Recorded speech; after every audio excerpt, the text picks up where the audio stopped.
오늘 본문 말씀은 출애굽기 5장 1절 2절입니다. 출애굽기 5장 1절 2절.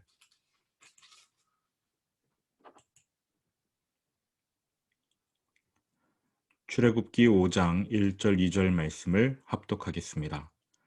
그 후에 모세와 아론이 바로에게 가서 이르되 이스라엘의 하나님 여호와께서 이렇게 말씀하시기를 내 백성을 보내라. 그러면 그들이 광야에서 내 앞에 절기를 지킬 것이니라 하셨나이다. 바로가 이르되 여호와가 누구이기에 내가 그의 목소리를 듣고 이스라엘을 보내겠느냐? 나는 여호와를 알지 못하니 이스라엘을 보내지 아니하리라. 아멘. 모세와 아론이 만났습니다. 백성에게 가서 하나님의 계획을 전했을 때 백성들은 믿었습니다. 이제 하나님의 명령 한 가지를 더 행해야 하는데요. 파라오에게 가서 하나님이 시키신 대로 내 백성을 보내라 말을 하는 것입니다. 백성에게 말하는 것도 두려웠지만 그래도 중재자 아론 덕분에 비교적 수월하게 했습니다. 이스라엘 백성은 동족이라는 이점도 있었지요. 하지만 파라오에게 가서 말하는 것은 전혀 다른 차원의 이야기입니다. 아론이라는 중재자가 별 소용이 없지요. 또 과거 이집트 왕자였던 모세의 신분도 더 이상 유리하게 작동하지 않습니다. 파라오를 만나서 이야기하는 것, 맨땅에 헤딩하는 일이 있지요. 1절 이스라엘의 하나님 여호와께서 이렇게 말씀하시기를 내 백성을 보내라. 파라오의 입장에서는 너무나 당황스러운 말일 것입니다. 모세도 이렇게 말하는 것이 쉽지 않았을 겁니다. 모세의 요구 조건은 간단해요. 광야에서 절기를 지키도록 이스라엘을 보내라.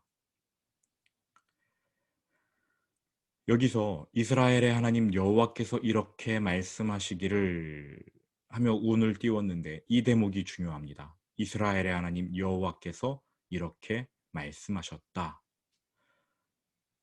하나님의 말씀을 가감하지 않았다는 겁니다. 자기의 해석을 덧붙이지 않았다는 거예요.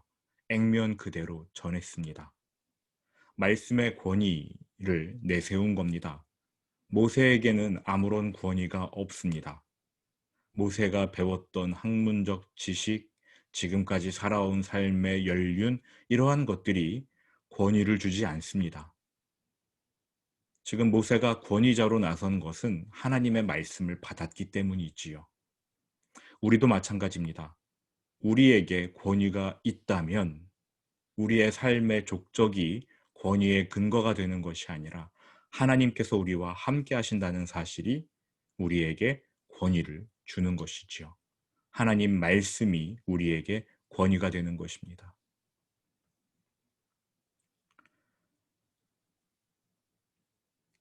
여호와께서 이렇게 말씀하시기를 이 말을 하는 순간 이제 이 일은 인간의 일이 아니라 하나님의 일이 되어버립니다.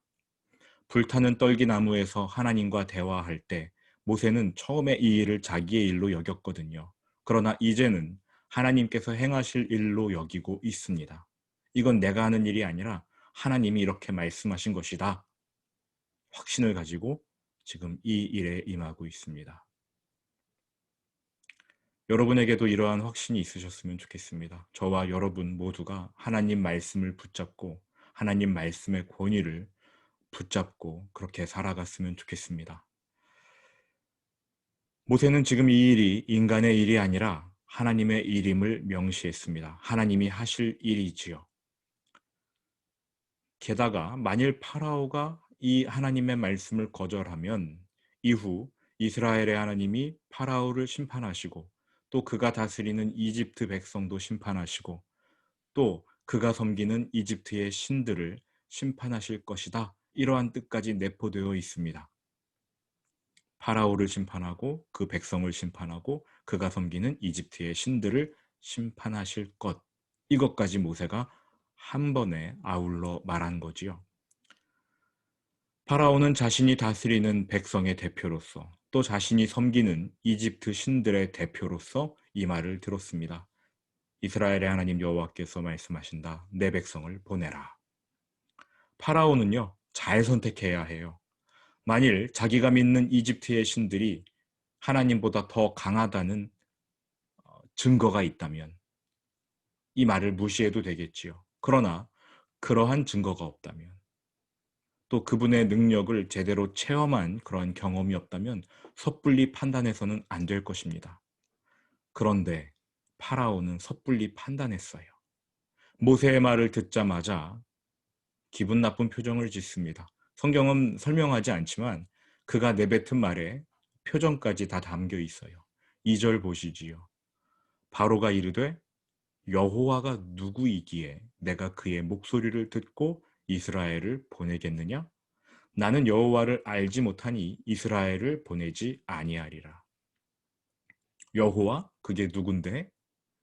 파라오가 한마디로 딱 잘라서 거절해 버렸습니다. 여호와를 알지 못한대요. 그런데 이후에 진행되는 대화를 보시면 알겠지만 파라오는 여호와가 누군지 알고 있습니다. 왕으로서 그가 이스라엘의 하나님을 모를 리 없지요. 먼 과거의 역사부터 훑어보면 이집트를 기근으로부터 구해내고 부강하게 만들었던 요셉이 있습니다. 출애굽기 1장 8절에 요셉을 알지 못하는 새 왕이 일어나 애굽을 다스리더니 라는 말씀이 있지만 이 말씀의 뜻은 그들이 요셉을 모르는 게 아니라 요셉의 영향력을 부인하고 외면하려 했다는 것이라고 제가 설명드렸던 것 기억하시는지요? 파라오들이 요셉을 모를 리가 없습니다. 그러니 이스라엘의 하나님과 그분의 능력 모를 리가 없지요. 굳이 먼 과거의 요셉 이야기로 거슬러 올라가지 않아도 됩니다. 지금 이 파라오는 자신의 선대 왕이 이스라엘의 인구 증가세를 극도로 두려워하여 유아 학살까지 명령했던 일을 알고 있지요. 인구가 막 증가한다. 온갖 고된 노역에도 불구하고 이스라엘의 인구가 증가하는 것, 이거 기적 아닙니까? 이스라엘의 하나님께서 살아계시고 그들과 함께 하셨다는 증거 아니겠어요? 파라오가 알고 있습니다. 그러므로 여호와가 누구이기에? 라고 묻는 이 파라오의 말은 하나님을 모르는 게 아니라 나는 하나님을 알지만, 너희가 믿는 하나님 알지만 무시해도 된다. 이러한 태도로 말한 거예요. 이스라엘 백성이 지금 노예로 지내고 있으니까 그들의 하나님도 똑같이 이집트 신들의 노예인 줄로 착각하는 거예요. 여호와? 그 뭔데? 하면서 시건방을 떤 거지요. 파라오의 이 대답으로 인해 이제 이 일은 파라오에 대한 심판, 그가 다스리는 백성에 대한 심판, 그가 섬기는 이집트 신들을 하나씩 하나씩 심판하시는 하나님의 역사로 이어지게 됩니다. 나는 여호와를 알지 못하니 이스라엘을 보내지 아니하리라.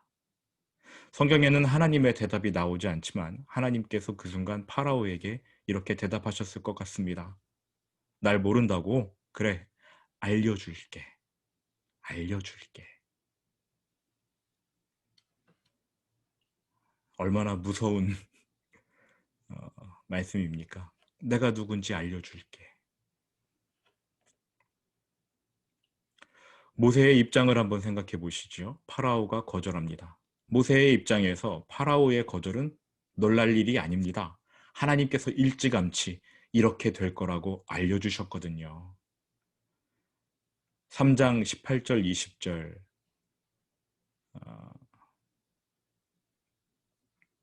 19절만 보셔도요. 3장 19절 내가 아노니 강한 손으로 치기 전에는 애굽 왕이 너희가 가도록 허락하지 아니하다가 내가 내 손을 들어 애굽 중에 여러 가지 이적으로 그 나라를 친 후에야 그가 너희를 보내리라. 4장으로 넘어오셔서요. 4장 21절부터 23절 여호와께서 모세에게 이르시되 내가 애굽으로 돌아가거든 내가 내 손에 준 이적을 바로 앞에서 다 행하라. 그러나 내가 그의 마음을 완악하게 한즉 그가 백성을 보내주지 아니하리니. 그치요? 23절 내가 내게 이르기를 내 아들을 보내주어 나를 섬기게 하라 하여도 내가 보내주기를 거절하니 내가 내 아들 내 장자를 죽이리라 하셨다 하라 하시니라. 두 번이나 파라오의 고집 완악함에 대해서 미리 경고해 주셨습니다. 지금 하나님의 말씀대로 일이 이루어지고 있어요. 파라오는 하나님을 무시하고 있습니다. 이스라엘을 내보내라는 하나님의 말씀에 불순종하고 있습니다. 전혀 놀랄 것이 아니지요. 하나님의 계획대로 파라오가 움직이고 있으니까요. 이제 하나님이 나서실 차례입니다. 파라오의 이 말을 기억하십시오. 나는 여호와를 알지 못하니 이스라엘을 보내지 아니하리라. 나는 여호와를 알지 못하니.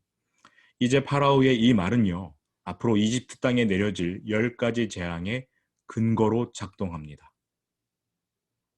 이집트의 신들을 믿고 까부는 파라오에게 하나님께서 내가 누군지 알려줄게, 보여줄게 하시며 재앙을 펼쳐 보이시는데요. 몇 구절 좀 찾아보시겠습니까? 출애굽기 7장 5절이요. 미리 좀 넘어가서 보시지요. 출애굽기 7장 5절. 같이 읽어보시겠습니까?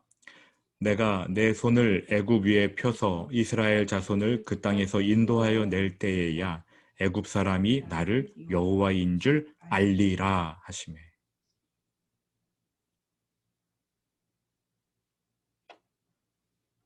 하나님께서 이집트에 재앙을 내리시는 목적이 나와 있습니다. 17절로 내려가시죠. 17절. 7장 17절이요. 같이 읽습니다. 여호와가 이같이 이르노니 내가 이로 말미암아 나를 여호와인 줄 알리라. 볼지어다 내가 내 손의 지팡이로 나일강을 치면 그것이 피로 변하고. 여기까지요. 나를 여호와인 줄 알리라. 9장 14절로 넘어가 보시겠습니까? 9장 14절. 같이 읽어보시지요. 내가 이번에는 모든 재앙을 너와 내 신하와 내 백성에게 내려 온 천하에 나와 같은 자가 없음을 내가 알게 하리라. 14장 4절로 가보시겠습니까? 같이 읽어보시지요.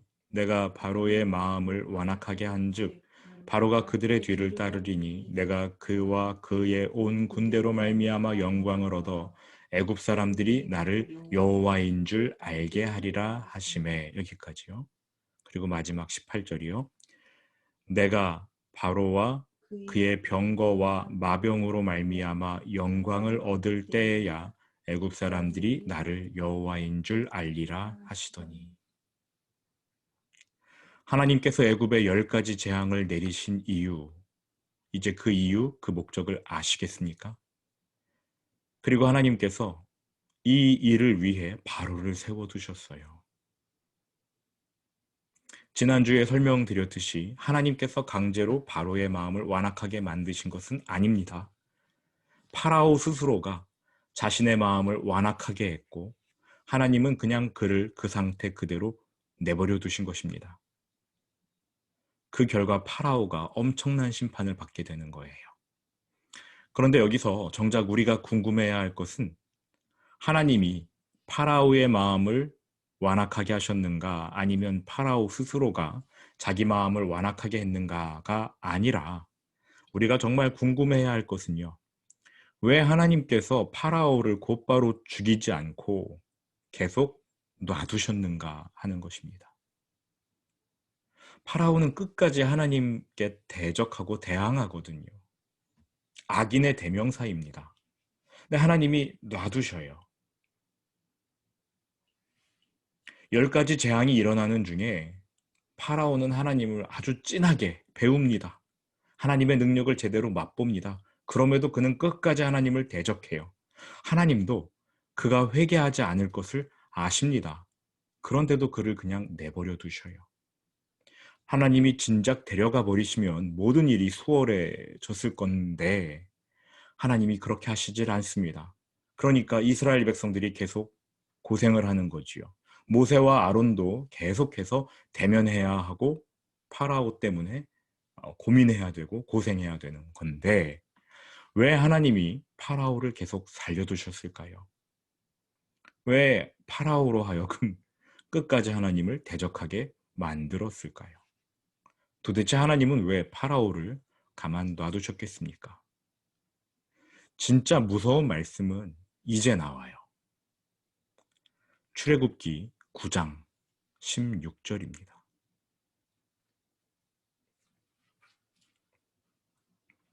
정말 무서운 말씀인데요. 출애굽기 9장 16절.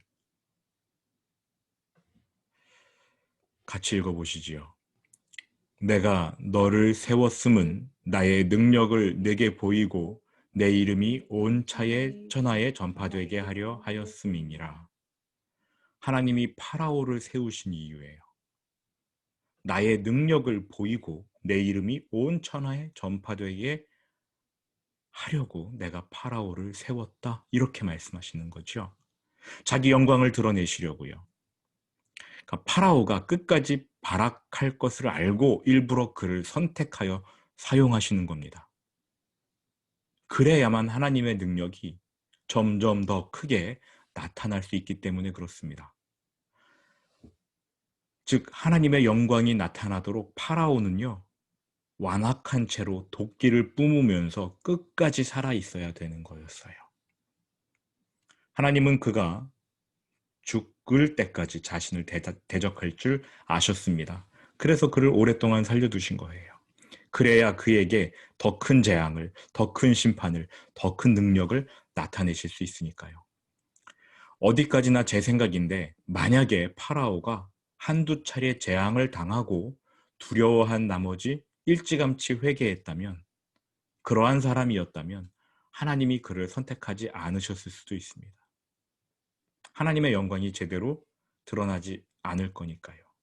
10가지 재앙이 아니라 그냥 2가지 재앙으로 끝나버리면 안 되니까요. 파라오는 끝까지 하나님을 대적해야 해요. 그래야 하나님의 능력이 더 크게 나타나니까요. 이 대목에서 하나님이 좀 무서워 보이지 않으십니까? 원래 무서운 분이셨어요. 우리가 함부로 생각하는 게 문제였지요. 하나님은 지금도 무서운 분이십니다. 제가 이것을 제 생각이라고 말씀드리긴 했지만 제 생각만이 아닙니다. 로마서 9장 17절 18절을 한번 펴보시지요. 로마서 9장 17절 18절.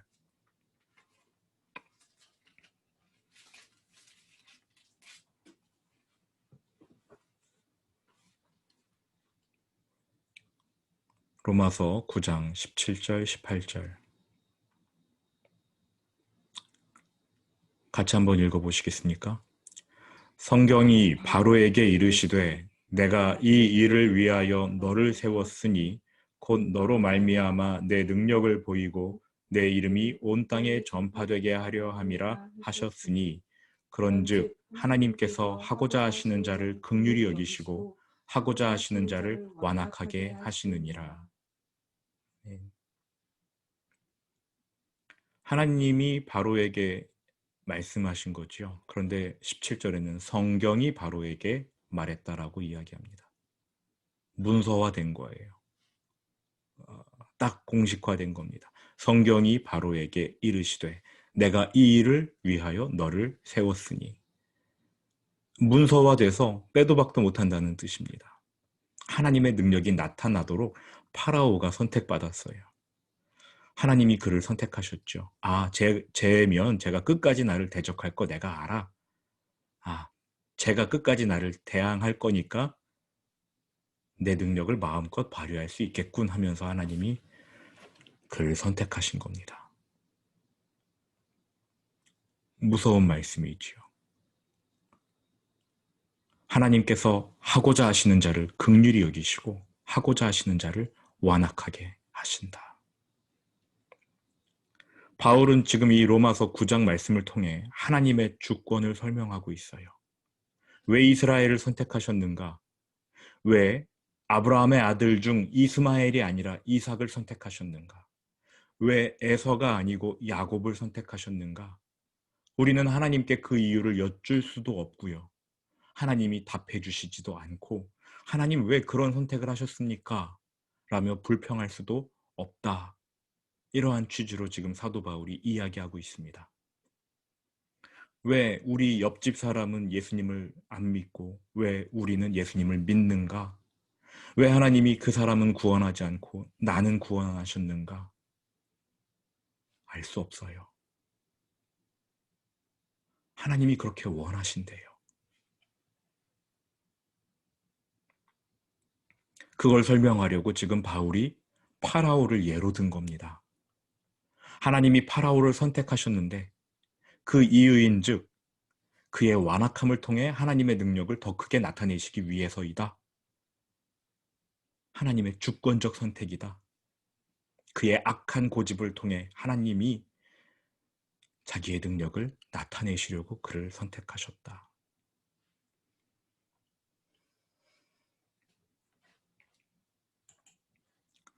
이제 10가지 재앙이 시작되기까지 얼마 남지 않았습니다. 하나님께서, 모든 것을 아시는 하나님께서 일찌감치 말씀하신 대로 행하실 겁니다. 정말 얼마 남지 않았어요. 파라오는 지금 멋모르고 까불고 있습니다. 여호와가 누구이기에 내가 그의 목소리를 듣고 이스라엘을 보내겠느냐? 나 여호와 알지 못한다. 이스라엘을 보내지 아니하리라. 그는 이 말을 내뱉은 대가를 톡톡히 치릅니다. 자기의 아들까지 죽는 일을 경험하게 되지요.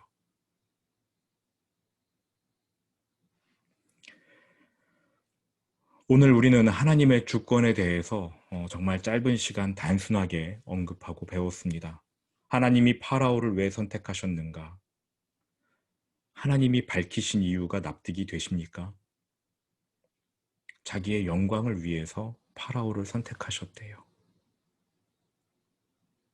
그 인생 누가 책임져 주나요? 하지만 우리는 하나님이 왜 이렇게 선택하셨는지 왜? 라고 질문할 수 없습니다. 하나님 왜 이스마엘이 아닌 이삭을 선택하셨습니까? 왜 에서가 아닌 야곱을 선택하셨습니까? 왜 사울을 버리고 다윗을 선택하셨습니까? 우리는 알 수 없어요. 왜 하나님 나를 선택하여 나를 당신의 자녀로 삼으셨습니까? 이 질문에 답할 수가 없습니다. 하나님의 주권이에요. 주권. 오늘 교회 안에서 회복해야 할 가르침 중 하나는 오늘날 교회 안에서 회복되어야 할 가르침 중 하나는 하나님의 주권입니다. 우리는 모든 것을 이성적으로 생각하려 합니다. 앞뒤, 악귀가 딱 들어맞아야 받아들이려고 하지요. 우리 삶의 어떠한 영역에는 그러한 논리적 태도가 필요합니다. 앞뒤 악의가 딱 들어맞아야 결정하고 이렇게 진행할 그러한 영역들이 분명히 있지요.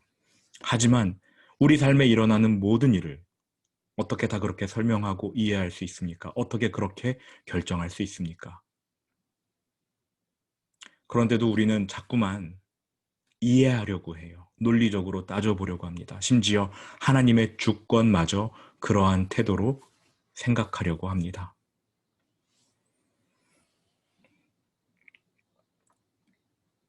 성경에 나오는 말씀들을 근거로 제가 장담하는데요.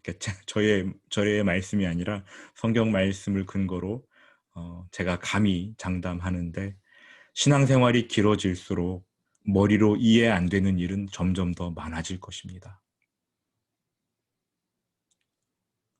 성경을 읽으면 읽을수록 모르는 것이 더더욱 많아질 것입니다. 그런데요, 우리가 모르는 것이 많아지고 이해되지 않는 일들이 많아질수록 하나님에 대한 주권, 그것을 더욱더 확신하게 될 것입니다. 하나님을 의지하게 될 것입니다. 하나님께 더 많이 의존하게 될 것입니다. 그래서 감사한 일이지요.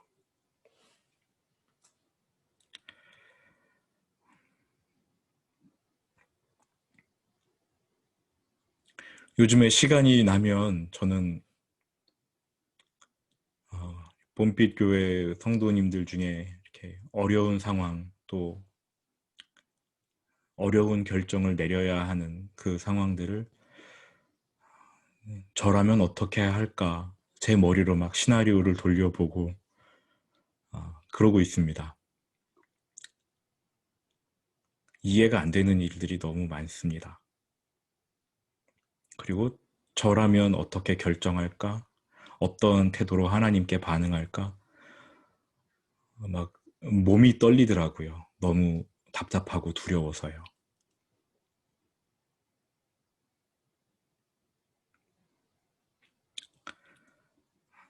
함께 기도하시면서 그렇게 결정해 나가셨으면 좋겠습니다.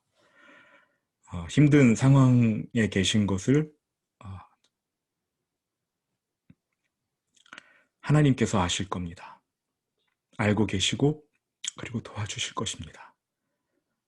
하나님의 주권을 믿고 그렇게 기도해 나가셨으면 좋겠습니다.